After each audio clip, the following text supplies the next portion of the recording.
women suspected Reynolds wanted to cover up problems that might tarnish the school's excellent reputation, but the truth of the matter was the principal's boss, Superintendent Francis Huss, put on pressure to show the school as a perfect place of harmony. The young women sued on the grounds that the censorship did not abide by the Constitution of the United States of America. Hazelwood School District versus Kellmeyer goes to the core of school's mission to prepare students socially and politically for democracy. This case is not the first, but hopefully the last, to continue the volley in a battle waged since the 1960s regarding students' rights versus administration's authority. The students in question had already been approved by the acting journalism teacher Bob Sturgis, who had advised Spectrum from September 1981 until April 1983, but left the school before they were due to be published. Even after Sturgis' approval, Robert Reynolds went over the school board's head and censored the articles. He felt that they were inappropriate for immature and sensitive readers, and that they did not conceal the identity of the young pregnant women. It was beyond Robert Reynolds' understanding that the girls in the stories had aliases which cloaked their identity. Reynolds? Can you tell me how you came to that conclusion? Well, the young women they changed the names, or they deleted the names, so that no one would know what the names were. You're saying you couldn't find the school, you could not see it? Well, no, if there's 3 pregnant girls, that no one, people are going to know who they are. Reynolds was under additional pressure because he had already gotten himself into trouble when Francis Huss did not approve some stories in Spectrum from previous semester. These stories were a series of articles on grading inconsistencies, fairness regarding class participation, as well as comparison in coaches' salaries. Coaches of women's sports were paid less. Sturgis said in an interview that he overheard Huss talking to Reynolds about the articles. "I don't care how you do it, but you will not let those students question board policy again." Sturgis said that Huss later approached him and said, quote, "You will have to steer clear of controversial issues," unquote. Huss then threatened to fire Sturgis if it happened again. So when the opportunity for Reynolds to get himself out of any future trouble with a man that Hazelwood East teachers described as, quote, "a man who hires and fires people as he pleases and a person who wants to approve everything," he jumped at the chance. After censoring the stories, Reynolds took great measure to tell the Parent-Teacher Association that the stories were, quote, "suitable for the National Enquirer." Robert Reynolds' visionary concept of playing a moral crusader has been brought down by the one group he thought he could find support, the PTA. They disagreed with the censoring of stories with Spectrum and thought that it discouraged students to become interested in journalism. One member said, quote, "Reynolds and Huss kept saying that only if you could see the stories, which of course they would never show us, but when we finally saw them printed in the Boston Globe, we thought, what was all the fuss about? I don't think anyone was upset over them," end quote.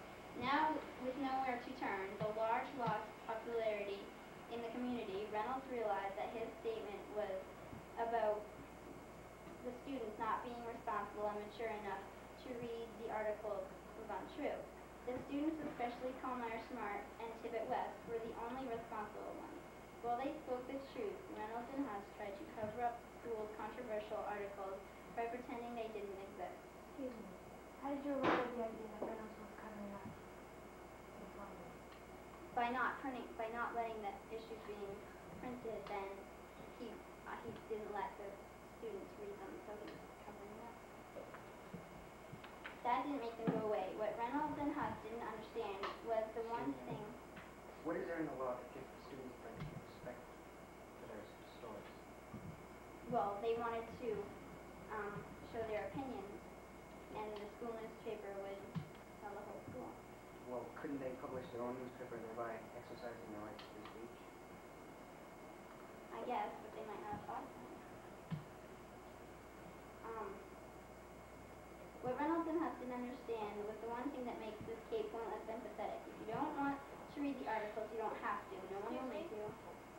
What do you mean by this case is pointless and pathetic? That they don't have to read the newspaper, so there was no point in reading the articles. Which means that he didn't have to delete them, so then none of this would ever happen. But it's the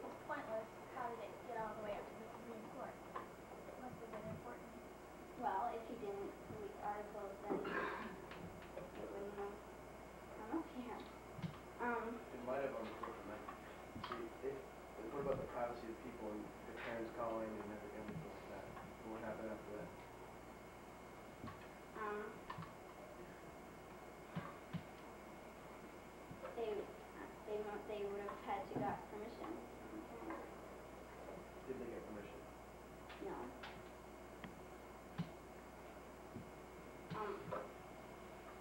No one will make you read the articles, and no one will stop you, and that is what makes America the land of the free and the home of the brave. Past Supreme Court cases show that Reynolds and Huss stand on the articles in question are totally unconstitutional. In 1960, in the case of Tinker versus Des Moines Independent Community School District, the Supreme Court ruled that for an article to be censored, it would have to disrupt the educational. In this case, what does it have to do with article? Yes. Well, it really armbands. What? The children wearing armbands in the pencil, right? Yes. So it's actually right. Well, they didn't, the principal didn't let them publish the articles, and it's like the same thing. Yeah, I thought they didn't write articles, I thought they were on. Right, but it's the same point in that they went against the principal. What were we talking about articles? What does that do anything with the articles? They went against the principal. Well, there wasn't even articles in the case. So it was the same issue that they were against the principal.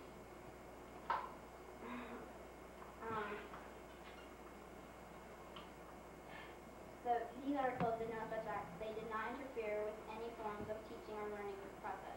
In 1973, in the case of Miller versus California, the Supreme Court held that material could be considered legally obscene only if the material lacked serious literacy, artistic, political, or scientific value when evaluated in accordance with national standards. What do you mean by that? By saying that they can only be considered obscene if they lack serious literary, artistic, political, or scientific value? Well, the articles that were deleted from Spectrum did not lack any of these. They include all of those characteristics. No, they saying that it can only be obscene if it has those things. These articles have literary value. They depict real life. They prove that it is not a perfect world and that it doesn't matter where you live. You can always experience reality. Turn on the television some night of the week and